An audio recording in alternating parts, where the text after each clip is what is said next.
Ottawa. Yeah. Don't tell me Trudeau sent you, please. that would be a downer. That would be like really, really bad news. So yeah, I was recently diagnosed as ASD, autism spectrum disorder, okay, or high functioning autism, Asperger's, a little over a year ago, by a real psychiatrist, by the way. So it's not something I just say to get out of speeding tickets. So for those who are not that familiar, spectrum is like if you have two people, okay? If you have one's a genius and one's mind and personality is like clusterfuck, totally. Put these two together, you get Asperger's. That's what spectrum. That's what spectrum is. Okay, just to give you some idea. That's what being on the spectrum actually means. So after my appointment with the doctor, actually I saw not one but two psychiatrists. I was so stoked because it was the first time walking out of a psychiatrist's office not holding a paper with a prescription on it for antipsychotics. So I was so happy and relieved and thrilled and stoked to find out that there's no medications for this man. I mean, you know, in other words, it's like, okay, I'll put it another way. The rest of your life is fucked. You're fucked, man. You're fucked. With bad news too. But I mean, you know, and like a lot of people say, and I've heard it said that it's a gift. Asperger's syndrome, or autism syndrome, it's a gift, you know. And I joined this group on Facebook for autism. It's like autism for adults. And someone posted saying, "How could this be a gift? Come on, it's not a gift. I'm suffering like this and that." And, you know, I was like, "Yeah, you're given a gift. You're just not using it the right way. You know, it's like someone gives you a phone or a computer. You know, it could either be a gift or a pain in the ass. You've got to know how to use it, right? So whatever you have, whatever gifts you have, you may think it's a gift or not a gift. It depends on how you use the gift. You know, and don't abuse the gift. You know, it's like sex is a gift, so you don't abuse the gift. You know what I mean? So, like, my last name really is Weinstein, and very few people actually know about this. So I'm letting you guys in on a kind of a secret. Since I like you guys, this is the best looking audience I've ever done in my life.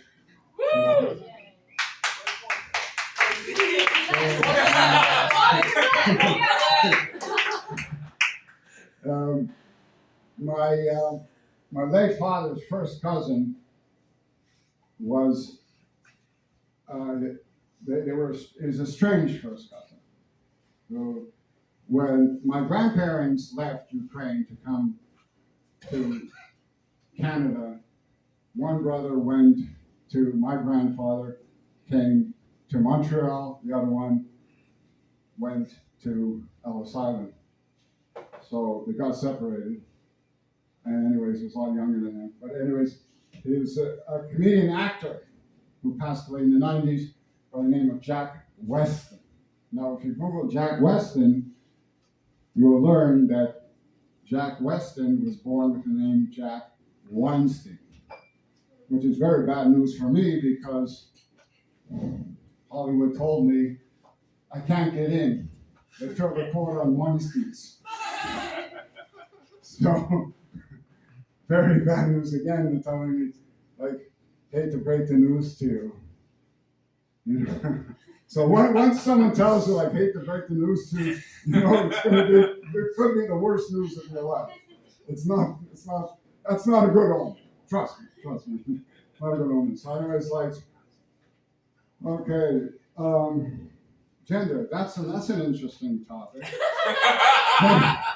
That's a loaded one.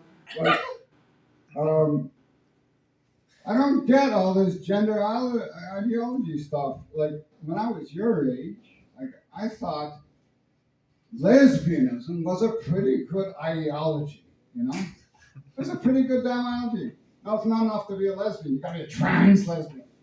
You know, which I mean, I have enough trouble finding yellow nail polish to match my glasses. You know, and guys, I hate to tell you, like things were a lot different. 25 or 30 years ago, how much things have changed. Like you'd be flipping out, you'd be like freaking out, you know, and you understand, of course, the other senior in the room, Peter, like, you know, you'd be on the same page as me, because, like, you know, I grew up around a lot of macho guys, and was like this. You grow up as a male is very difficult in life because you're expected to be strong, aggressive, be a predator, score with the women. So one time, it was about 25 years ago, and not to give away my age or anything. Okay, I was 40, okay? But I was a young-looking 40, anyway. And this guy he was a real asshole. He was a friend of a friend. We're in a bar, and he says to me, that bartender there, she could be more of 18, 19, 20. I give her 21 tops. Says, go up to her. Come on, you know, hit on her. Ask her out. Hit on her. I said, no, man. She's like half my age. No, I can't do it. So, anyways, the following day, somehow he got my telephone number, left a very scathing. I mean, what he said wasn't so terrible, but I mean, the tone of it, you have to feel and read the tone was not so good. It was like very negative, toxic. You know, a scathing a message on my voicemail answering machine. The technology wasn't as sophisticated back then as it is today. It's saying, calling me a woman. You know, which back then a guy typically would take that as an insult. He says, no, I'm not a woman. And I felt like really pissed off at this guy. I says, next time I see this guy, I want to kick his ass. Back problem or no back problem, I'm kicking this guy's ass. And he shouldn't have admitted that to me. Stupid idiot. Anyway. And like today, you call a guy a woman, he says, thank you. Oh my God, I've been waiting to hear that. That's so gender affirming. Thank you. Oh my God, I can't thank you enough. I mean, now it's a compliment for a guy to be called a woman. All of a sudden, like, tell me this makes sense. Like, it should be. It's a compliment. You're a woman. Like, that's what I always wanted to hear. I mean, the doctors don't believe me. My parents don't believe me. You know.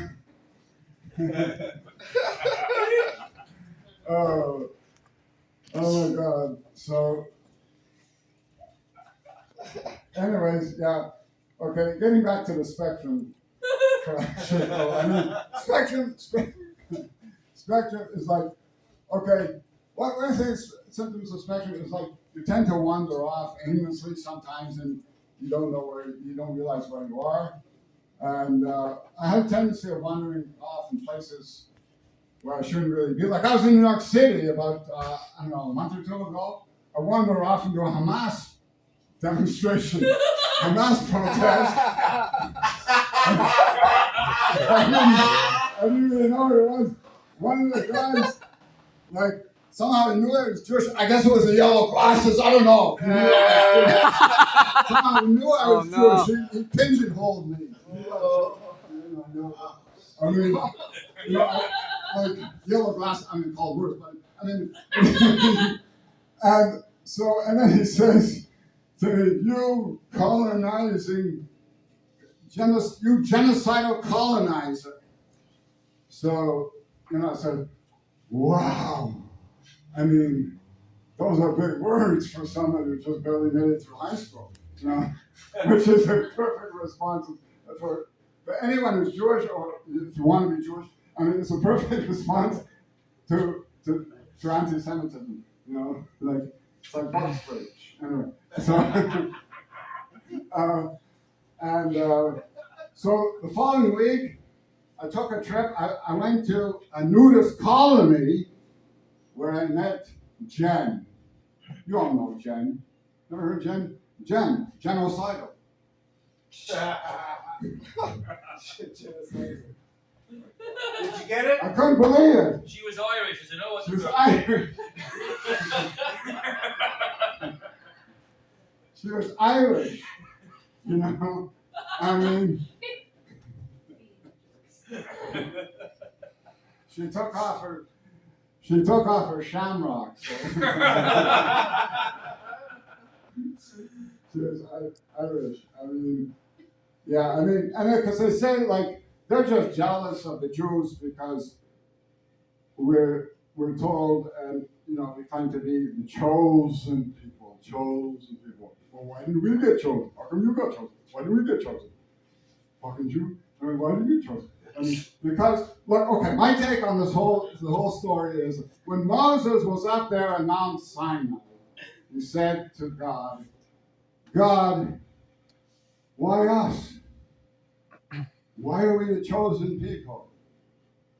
So God said to Moses, I said, because, like, I felt you needed to worship only one God. But why? Because, quite frankly, I didn't think you guys were that good at making idols. And be perfectly frank with you, you guys really suck at arts and crafts. And Moses goes, oh, Father, you always criticize everything we do.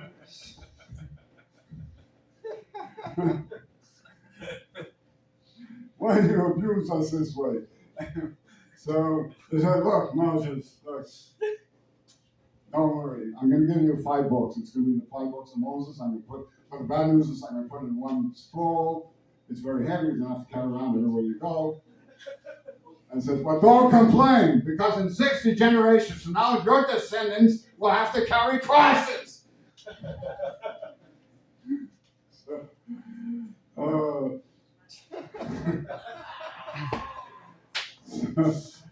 So anyways, both Moses and God were very shocked when he came down with the 2 tablets and saw that the Jews figured out how to build a golden calf. And that was shocking on the one hand, not so shocking because it was gold. Anyway.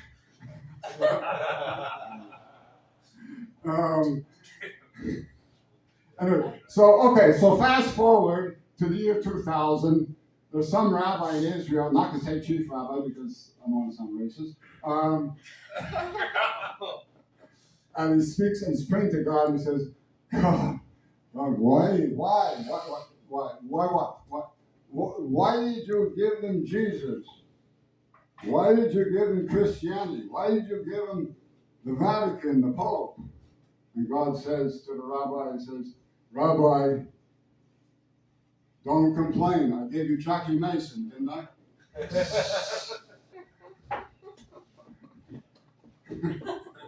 Which the moral of the story is, you shouldn't complain so much.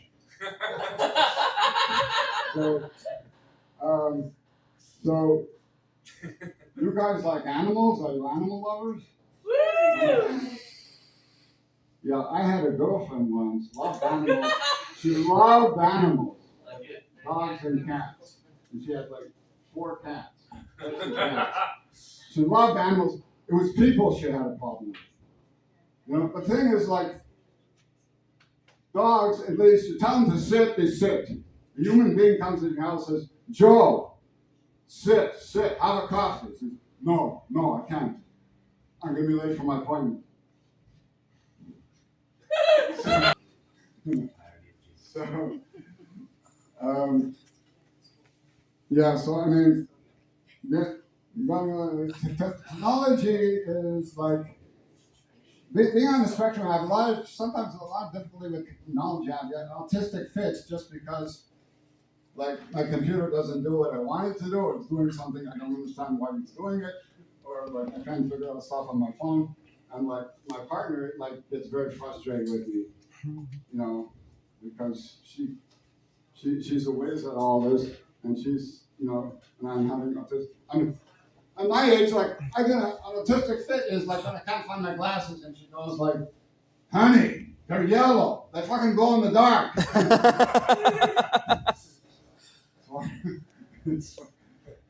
It's fucked up. I mean, technology is good as long as it works. I mean, we subscribe to internet in our apartment with Virgin, so they gave us this router. Name is Steve. Named it after Steve. And then we upgrade our internet, and then Steve turns into Valerie. I don't know what, did Steve had a transgender operation? Steve becomes Valerie. No, because fiber optic, they gave another one. They call her Valerie. I mean, Virgin, it's so funny. Like, they're so cute. They think they're so cute naming the routers, and treating us like we're all 3-year-olds. They get off on that shit. Isn't it like so terrible? I live in Côte-des-Neiges, or Neige for short. Hey. And that's next to another place called Outremont, which is French for the other side of town. And like, when I moved to Côte-des-Neiges, like I was so psyched, I was so stoked because like now I'm in the hood, I'm part of the hood, okay? Like my brother here, Brother Vance. In the hood now, I got homies. So one day, I'm waiting at a bus stop, and I says like, "Hey, homie, how's it going?" She says, and she goes like, "Hey, Papi, I'd really rather that you not call me that. Call me homie." So, I mean, I love these Hispanic people. I mean, Spanish, I love Spanish. Hispanic people are very nice, very sweet. But sometimes I don't know if they're being polite or anti-Semitic.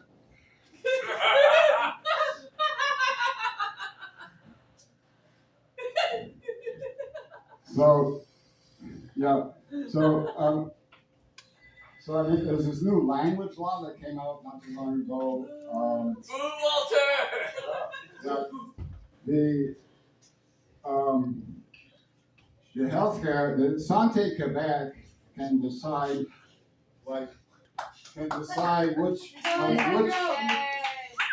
which hospital or clinic will be allowed to speak to you in English, or ones like can only speak to you in French only, which is like really fucked up because like what happens if a guy comes in and he's got a dick stuck in his zipper,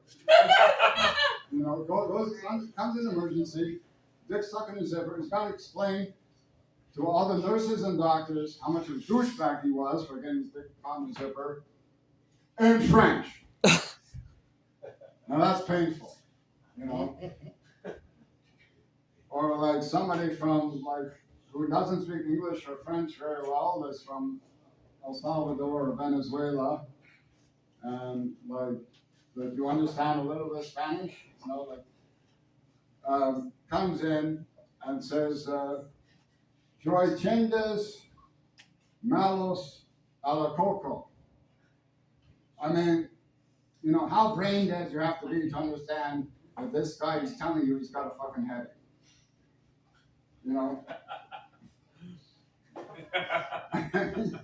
I mean, it's so arbitrary.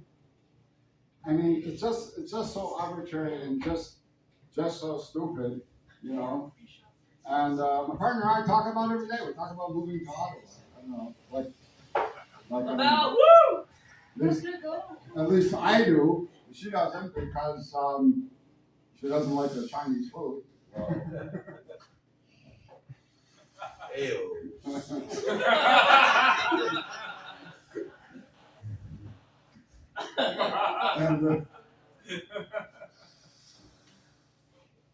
and that's it. With these, language laws make you more sick than like you need more health care.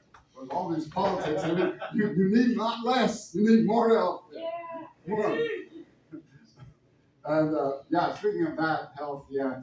I went to the gym the other day. I wasn't very motivated to go, so I did a very light workout. And I didn't want to get too piped up. I didn't want to get too pumped because then every part of my body would be constantly aching me. Every part of my body, that is to say, besides my balls, would be aching. And I'm thinking, like, what's the point of this? You know, 20, 25 years from now, I'm going to die anyways. What's the point of working out? I mean, it's just, I don't see the point in doing this. It's just so many. I mean, what's the point in life? You're born, you go to school, you go into stand-up comedy, then you go on a sitcom, you talk about your wills, and then next thing you know, you got heart failure. Well, struggling with Parkinson's disease. You get heart failure, which is why I never go on a sitcom and talk about wills. That's like that also. Bad omen. Just bad luck. Bad omen. So anyways, you got so I mean, like a wise man once said, like, live every day as though you last, so that's why every day I wake up and I contemplate suicide. I